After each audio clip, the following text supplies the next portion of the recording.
ஒரு காட்டுல ஒரு பழைய மண்டபத்துல ராத்திரி 2 பேரும் மாட்டிக்கிட்டான். பழைய காலம். ராத்திரி சாப்பிடலான்னு 2 பேரும் சாப்பாடு பொட்டலத்தை பிரிச்சான். அவங்க கிட்ட ஒருத்தன்ட்ட 5 சப்பாத்தி இருந்தது, ஒருத்தங்கிட்ட 3 சப்பாத்தி இருந்தது. சாப்பிடலான்னு அந்த பொட்டலத்தை பிரிச்சு அவன் 2 பேரும் பிளான் பண்ணி பொட்டலத்தை பிரிக்கிறான். ஒரு பெரிய பணக்காரர் ஓடியாந்தாரு. ஓடி வந்தாரு ஒரு கோடீஸ்வரர். அவரும் வழியில மாட்டிக்கிட்டாரு. ராத்திரி இந்த காட்டுல மாட்டிக்கிட்டாரு. பிரதர் பிரதர் பிரதர் பிரதர், நான் பசியில இருக்கேன், ஆனா நான் ஒன்னும் எடுத்துட்டு வரல. பணம் வச்சிருக்கேன், நீங்க கேட்டா எவ்வளவு நாள் நான் பணம் கொடுப்பேன், ஆனா சாப்பிடணும், எனக்கு நீங்க ஹெல்ப் பண்ணாதான் இப்ப நம்ம சாப்பிட முடியும் அப்படின்னு. சார் பணம் எல்லாம் வேணாம் சார், சாப்பாட்டுக்கு பணமா இருக்கிறத ஆளுக்கு பங்கு வச்சு சாப்பிடுவோம். 8 சப்பாத்தி இருக்கு, 3 பேர் உட்காந்துருக்கான், ஆளுக்கு 3ன்னு பிரிக்க முடியாது. ஏன்னா இப்ப 8 பேர் 8 சப்பாத்தி, 3 பேருக்கு எப்படி பிரிக்கிறது? உடனே இந்த வந்தார் பாருங்க, எது பசியில, அவர் யோசனை சொன்னார். ஒவ்வொரு சப்பாத்தியுமே 3 துண்டா போட்டுடலாம். ரைட்டு, 8 3 24 ஆயிடுது. ரைட்டு, ஆளுக்கு 8 துண்டு சாப்பிட்டா எல்லாரும் ஈக்குவலா சாப்பிட்ட மாதிரி ஆயிடும். கரெக்டு. பிரிச்சாங்க. 8 3 24 எல்லாம் சாப்பிட்டாங்க. சாப்பிட்டுட்டு படுத்துட்டாங்க.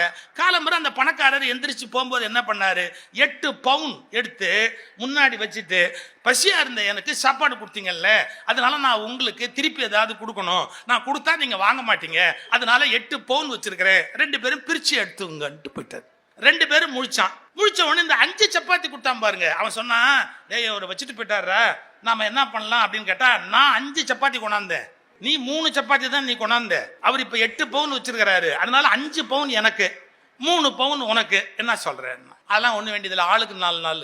ஏன் சொல்ற? அதெல்லாம் இல்ல, அவர் 8 பவுன் வச்சு பிரிச்சுக்கங்கன்னாரு, நீ நானும் 2 பேர் இருக்கிறோம், ஆளுக்கு 4 நாள் தான் நியாயமா பிரிக்கிறதுக்கு சமம், நான் நியாயமா பிரிச்சுக்கலாம். நான் சொன்ன கேளு, நான் 5 சப்பாத்தி கொண்டாந்தேன், நீ 3 தான் கொண்டாந்த, ஒரு நியாயம் வேணாமான்னா. அவன் சொன்னா 2 பேர் இருக்கிறோம், 8 பவுன் இருக்கு, 4 நாளா பிரிச்சுக்க வேண்டாமா, ஒரு நியாயம் வேண்டாமான்னு.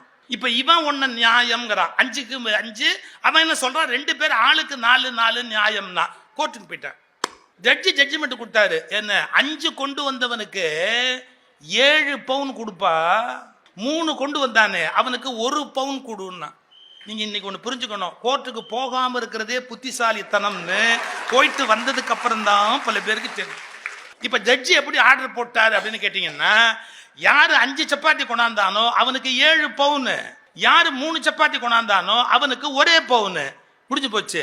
இந்த கோர்ட் ஆர்டரை கையில வாங்கி வச்சோன்னு சொன்னா, நான் போகாம இருந்திருந்தாலாவது, அவன் கொடுத்ததை வாங்கியிருந்தாலாவது 3 பவுன் கிடைச்சிருக்கும். இந்த ஆள் எனக்கு 1 பவுன் ஆர்டர் போட்டான் அப்படின்னு வருத்தப்பட்டான். அப்புறம் ஜட்ஜி கிட்ட கேட்டாங்க என்னன்னு. அவர் எக்ஸ்பிளனேஷன் பியூட்டிஃபுல்லா சொன்னாரு. டேய், இவன் கொண்டாந்த 5 சப்பாத்தியை 3 துண்டா பிரிச்சா என்னாச்சு, 15 துண்டாச்சு. நீ கொண்டாந்து 3 சப்பாத்தியை துண்டா பிரிச்சா என்னாச்சு, 9 துண்டாச்சு. கரெக்டா? ரைட்டு. 9ல 8 துண்டு நீயே தின்னுபிட்ட. நீ எவ்வளவு அவனுக்கு கொடுத்திருக்கிற, ஒரே ஒரு துண்டு தான் நீ கொடுத்திருக்கிற. அவன் கொண்டாந்த 5ல அவன் 8 தின்னது போக 7 துண்டு அவனுக்கு கொடுத்திருக்கிறான். அவன் 8 பவுன் கொடுத்தா 7 துண்டு கொடுத்தவனுக்கு 7 பவுன், 1 துண்டு கொடுத்தவனுக்கு 1 பவுன். அப்படித்தான் நான் ஆர்டர் போட முடியும். இப்ப புரியுதா? ஏன் எல்லா இடத்துலயும் பார்வை ஒரே மாதிரி இல்ல? உண்மைகள் கூட ஒவ்வொருவருடைய தகுதிக்கு ஏற்ப வேறு வேறாகவே புரிந்து கொள்ளப்படும்.